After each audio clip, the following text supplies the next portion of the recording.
What up, YouTube? I'm coming back at y'all with another video. We got this CTSV right here behind me.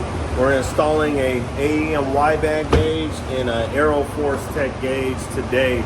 So if you guys want to get those installed on your vehicle, this is the video for you. Stay tuned. So we got the CTSV in here.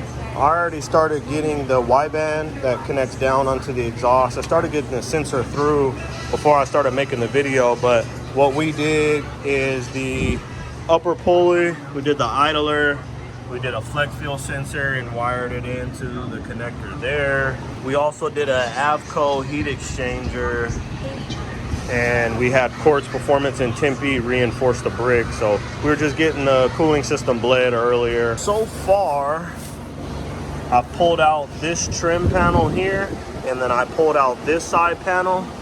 The customer has one gauge mount that actually goes to this defroster here. I just used the plastic interior tool and was able to pop out the defrost, and then this one pretty much just fits in here like so. But before I fish it all the way down in there, I'm actually going to get the wires ran up through here so I can run them up through the pod into the gauge. He's got one more mount. It actually goes back behind here, so I'll have to move his base knob out the way. It goes for the cigarette lighter, so this whole radial panel has to come out and forward. So that's another thing we're gonna have to remove. But I just wanted to show you guys where I had the wiring coming through. There's some wires that already come through this body plug. So I'm gonna fish the wires underneath here, and then I'm gonna roll them up towards the top. That way I can seal everything. If I have to trim a little bit of the rubber, that way it seals and keeps all the engine heat out. This is the first process, getting all the wires ran when the interior is out. So we're gonna go ahead now, get this AEM wideband connector ran up through the interior, and then we got the other part of the AEM gauge that we have to wire ground, power, and 12-volt reference. So let's go ahead and jump on getting those done. So we got the two wires on the back of the AEM gauge running in through the defroster. I went ahead and put the AFR up here because that's the most important gauge. We got air-fuel ratio running down. You see both of the wires come down through here, and then I have them running through the interior. This side, we just have a few wires that we need to wire up to give the gauge power. I'm gonna rob this ground point right here. It's a nice solid point. Pull up the instructions real quick and see exactly what wires we need to run. I believe it's only 2 or 3. Some of these other ones are for like extra external tuners and stuff like that. Per instructions, we just need the power and ground, and then we got to put a fusible link between here, which we will do. So we're gonna go ahead to the fuse box in the engine bay and find us a 12-volt ACC. Since we're not using any of these, we're just gonna trim these wires and then go ahead and tape them up or zip tie them over to this side. All right, so over here at the fuse box, these are the little fusible links that we use. We'll put a 5-amp fuse in this top one, and then whatever fuse that came out of the fuse box for what slot we're using, we'll put that fuse down in here. And then this is a little fusible link where we can run the wire directly from in there, the red wire, to out here. We'll loom it up and make it look nice. We actually found one for the reverse camera. So I mapped out on how long the wire needs to be. So now I'm just getting it loomed up. Then I'll get some heat shrink. We're gonna connect it from here, and we're gonna run it with the harness so you don't really notice it or see it over, and drop it back down behind the blower into the vehicle so we can go ahead and get the power to the gauges inside. The red power wire coming from in the vehicle goes by the harness, runs back to the firewall harness back there. So I'm gonna start here, get rid of this blue connector, connect the two wires together, and then I'm gonna start tying the wire down to the harness that comes up to the fuse box. That way when I pull all my slack inside, if it's a little too long, I can cut it down. That way I don't have a lot of extra wire. All right, we got them connected together. So let's go ahead, slide this heat shrink down, and we'll get this heat shrink melted up. Okay, so we got the wire running along the harness. Can't even see it, barely. And it runs back behind the harness. You can see little zip ties zip tie over there, and then it runs back into the car over here. So got a little bit of extra. I'm gonna go ahead and trim that down and then get it hooked up to the power. All right, so I got the center console pulled out because he's got one gauge pod here, and then he's got another one that actually goes where the cigarette lighter is. He had a base knob there before, but I'm gonna go ahead and pull this out so he can possibly mount it up on the side or something over here. But to get this out, you gotta pop these clips out. They run up on the side here. So you pop these out first, one, and you pop number 2 out. And then once you pop that out, you can actually take this up, lift the clips up on this one, and then there's 2 bolts here, 1 and 2, and then you just gotta pop all these clip points out here, here. That way the whole radio piece will come out together. So we got it all out over there. This top hat does actually sit up here too, and it just holds it in place. So you just pop that off the top first before you pop the other side forward. That way you don't break any of those tabs. All right, so we got this insert in here. It actually fits in from the back. So I gotta disassemble this little bottom area here. So let's go ahead and do that real quick. We got 1, 2, 3, 4. Take those 4, they're T10s. So we're gonna take those 4 out so we can mount this box in place here. So we got this piece out. The new piece fits over just like that.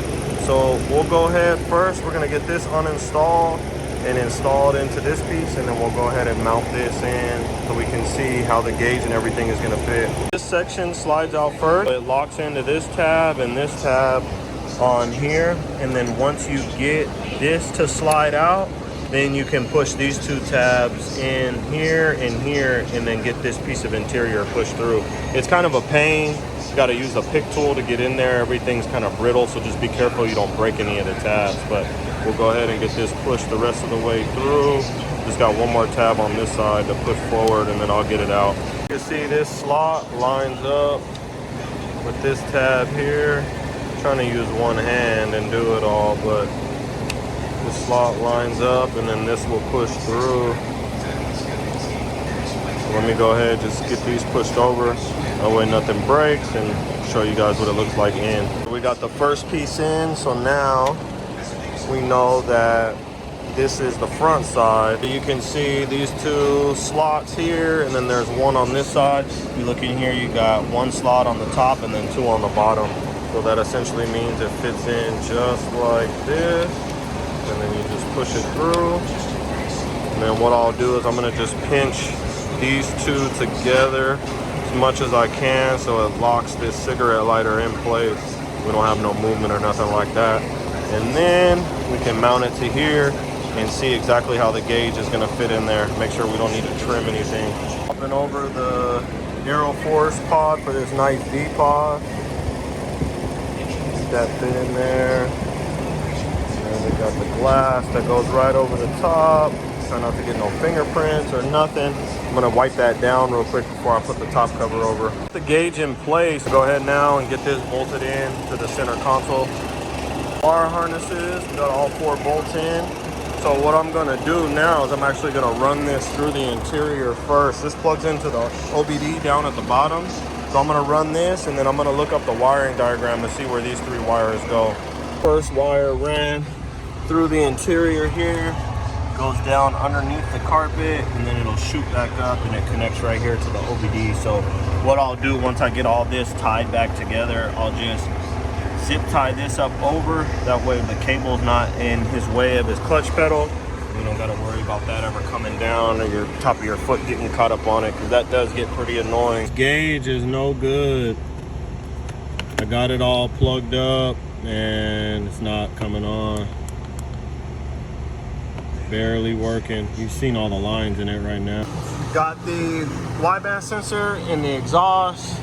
I connected the connector. I don't have the gauge or anything powered up yet. I'm going to move all the excess wiring back into the vehicle because it's just too long down here.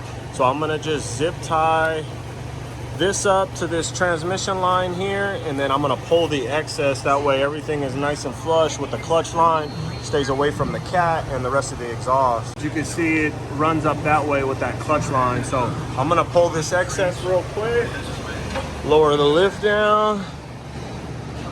Unfortunately, the AeroForce gauge was bad. It's just supposed to be powered off the OBD, so I went to turn the ACC on, and there's just a bunch of lines in the screen.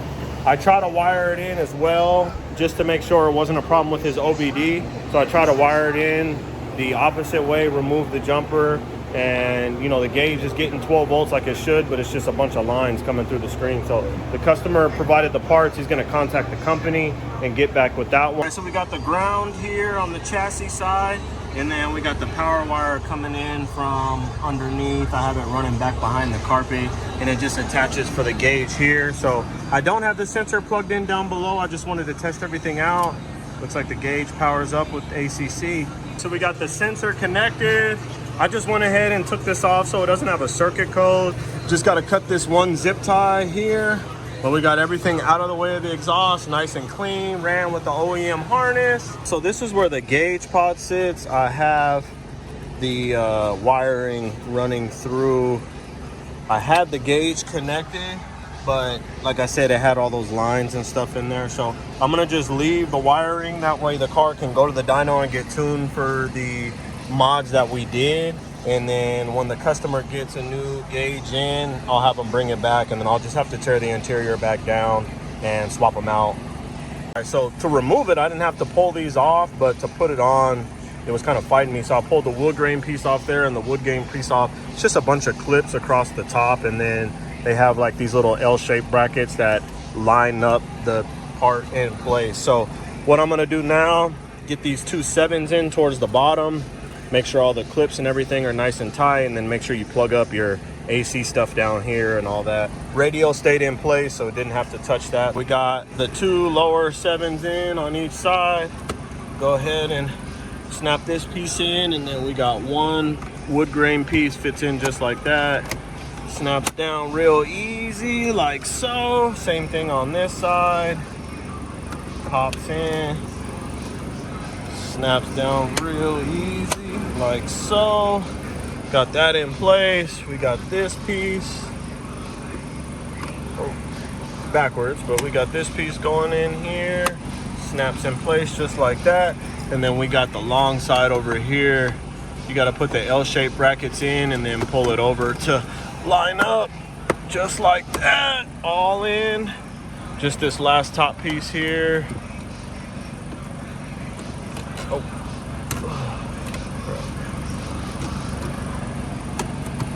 All right, so we got all the interior all back together, wood grain. Got this panel back in, got the side panel back in. Gauge is nice and locked down. Put it in ACC. Oh, got the windshield wipers going on. It's scaling right now, so we're gonna let it scale, and then I gotta put the car back up in the air one last time, and we will go ahead and put it back into the exhaust. So we're just waiting for this to go through. This is part of the process. You gotta heat it up outside so it can calibrate the sensor. So right now I got it hanging out of the cat. Perfect. So let's go ahead, plug the O2 back in the exhaust, and we'll be done with this beast. All right, so I'm gonna just go ahead and wipe all the interior down real quick. Nice microfiber towel. Since I have my greasy hands all over this thing, I mean, I have brand new gloves on, but you know, once you get to touching a couple things, it just leaves some smudges. Look, cool, interior's clean. The engine bay all together, like I said, we did upper pulley, idler, flex fuel sensor. We got the gauge wiring running back there, and all the sensor wiring plugged in. Gauges work. So I'm just gonna clean up the fenders, make it look pretty, get it over to the dyno.